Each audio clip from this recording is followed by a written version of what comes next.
Hi சரியா சமைக்க viewers. இன்றைக்கி நாங்கள் second day healthy lunch menu ஒன்று தான் பார்க்க போகிறோம். இதில் நான் உங்களுக்கு ஒரு நேர சாப்பாட்டுக்கு செய்யக்கூடிய 4 ரெசிபி செய்து காட்ட போகிறேன்.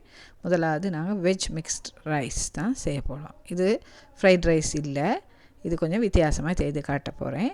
இதில் வந்து கேரட், போஞ்சி, கோவா, பெல் பெப்பர், அப்புறம் க்ரீன் பீஸ் கொஞ்சம் எடுத்துருக்கிறேன், வெங்காயம் நறுக்கி எடுத்துக்கிட்டு இருக்கேன். இதற்கு மேலாக நீங்கள் உங்கள் விருப்பப்படி நீங்கள் வெஜிடபிள்ஸ் எடுத்துக்கொள்ளலாம்.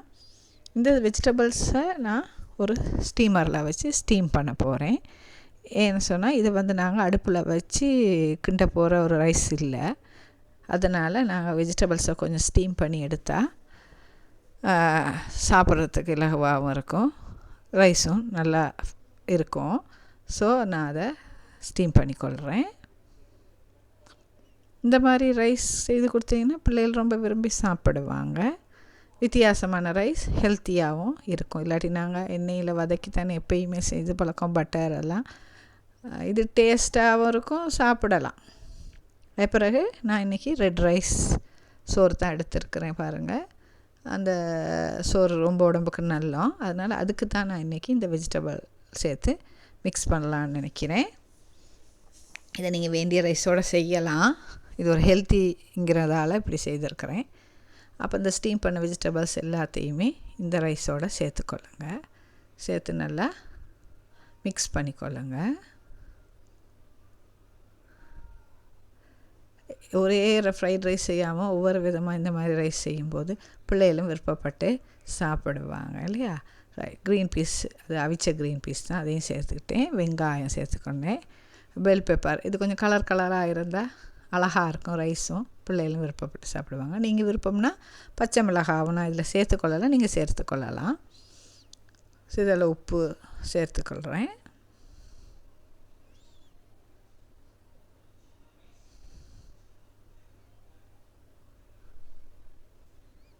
இது ஒரு லஞ்ச் பாக்ஸுக்கு உங்களுக்கு இந்த ரைஸ் செய்து பிள்ளைகளுக்கு அனுப்பலாம், கெட்டு போகாது எவ்வளோ நேரம் போனாலும்.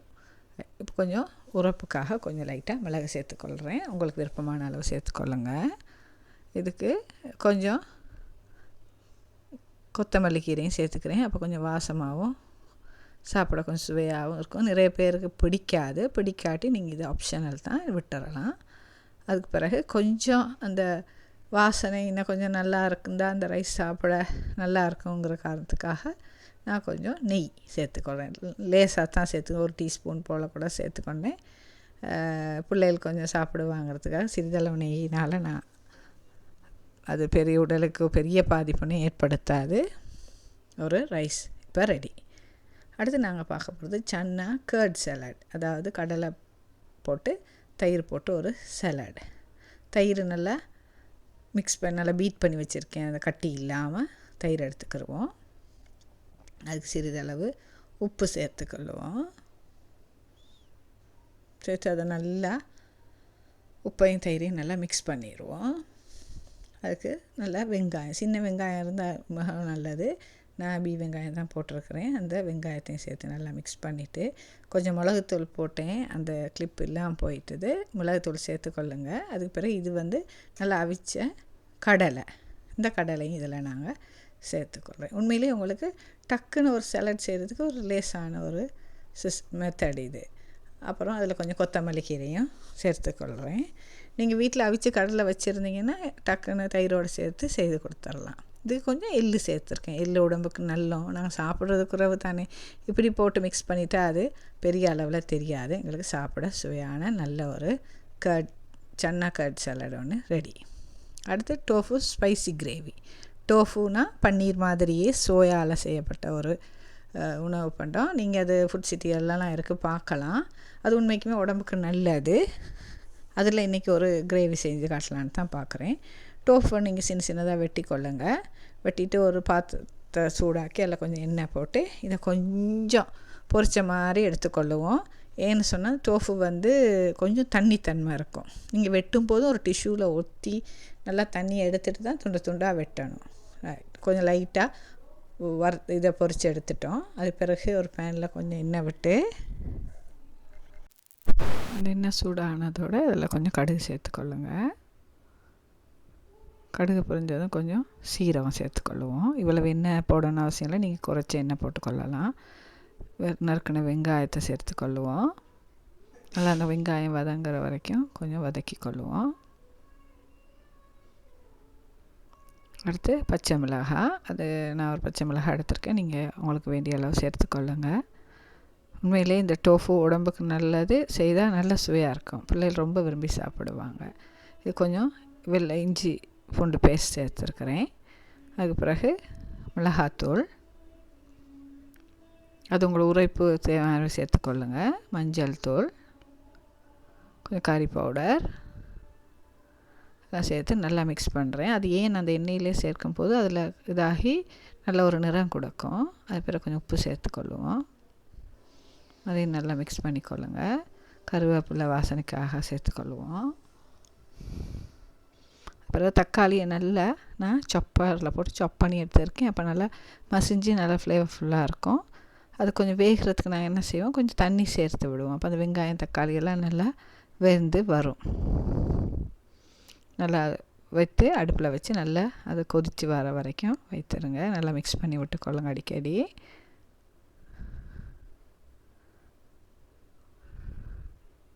இந்த கிரேவி வந்து உங்களுக்கு சப்பாத்தி, ரொட்டி, தோசை எல்லாத்தோடையும் சாப்பிட்றதுக்கு நல்லா சூப்பராக இருக்கும். நீங்கள் ட்ரை பண்ணி பாருங்கள்.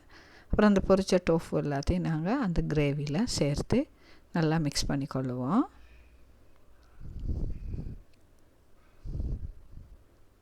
அதுக்கு கொஞ்சம் தேங்காய் பால் சேர்த்துக்கொள்ளும். உங்களுக்கு எவ்வளோக்கு கிரேவி வேணுமோ அதுக்கேற்ற மாதிரி தேங்காய் பாலை சேர்த்து நல்லா மிக்ஸ் பண்ணி அதை கொதிக்க விடுங்க. அதுக்கு கொஞ்சம் டேஸ்ட்டுக்கு கொஞ்சம் மிளகு சேர்த்துக்கொள்கிறேன். நீங்கள் உரைப்புக்கு தகுந்த மாதிரி சேர்த்துக்கொள்ளுங்க. அதை நல்லா மிக்ஸ் பண்ணிவிட்டு கடைசியாக நாங்கள் என்ன செய்வோம், கொஞ்சம் கறி நல்லா கொதித்து வரும்போது கரம் மசாலா ஒரு டீஸ்பூன் போல் சேர்த்துக்கொள்ளுவோம். நல்லா வாசனையாகவும் இன்னும் கொஞ்சம் டேஸ்ட்டாகவும் இருக்கும்.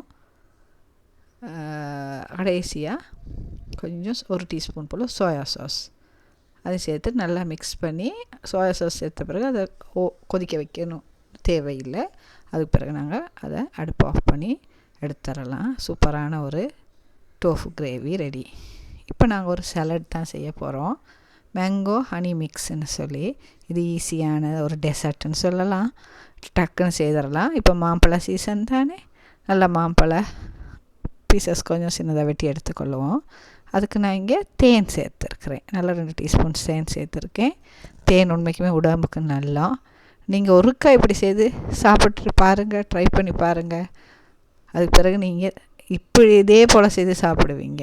அவ்வளோ டேஸ்ட்டாக இருக்கும். அதுக்கு ஒரு பாதி தேசி காயம் பிழிஞ்சு நான் மிக்ஸ் பண்ணி விட்டுட்டேன். மாம்பழம் தானே உடலுக்கு நல்லா, அப்படி ஒரு சிம்பிளான ஒரு டெசர்ட் இன்றைக்கி உங்களுக்கு கொடுக்கலான்னு நினச்சி நான் இந்த தந்திருக்கிறேன். இந்த இவ்வளவு தான் நாங்கள் சமைச்சாலும் சமைச்ச உணவை எப்படி அழகாக பரிமாறுறோங்கிறது தான் ரொம்ப முக்கியம். இதே சமைத்த உணவை நீங்கள் ரொம்ப அழகாகவே நீங்கள் பிளேட் பண்ணிங்கன்னா அது சூப்பராக இருக்கும். நீங்கள் இதில் பார்க்கக்குள்ள உங்களுக்கு விளங்கும். ரைஸுக்கு மேலே நான் அவிச்ச முட்டை வச்சுருக்குறேன். ஏன்னு சொன்னால் இது வந்து வெஜிடபிள் ஒரு கொம்போனால் விருப்பமானவங்களுக்காக நாங்கள் வேணும்னா நீங்கள் முட்டையோ இல்லை சிக்கனோ ஃபிஷ்ஷோ வைத்துக்கொள்ளலாம். அதெல்லாம் எண்ணெயில் கூடுதலாக பொரிக்கப்படுறதுனால நான் இதில் முட்டையை சேர்த்துக்கிட்டேன். இதே போல் ஒரு லன்ச் மெனு ரெடி ட்ரை பண்ணி பார்த்துட்டு எனக்கு கமெண்ட் பாக்ஸில் சொல்லுங்கள். ஓகே ஃப்ரெண்ட்ஸ், பாய்.